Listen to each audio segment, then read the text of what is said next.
Hi everyone, welcome to our channel. And if you want to add a Google Calendar on Google Sites, then this video is for you. It's pretty simple.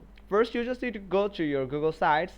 Then you just need to select a compartment where you want to add a Google Calendar. For example, this compartment, I'm going to add this calendar. So you just need to scroll the right side navigation section where you will find calendar option here. Now tap or click on calendar. Now select your calendar, or you can create any calendar in Google Calendar. So tap or click on insert. So here you can see it is start loading the calendar. Here you can see it has just loaded the calendar here. So you can just paste it anywhere you want, just like this. And yeah, it's very simple.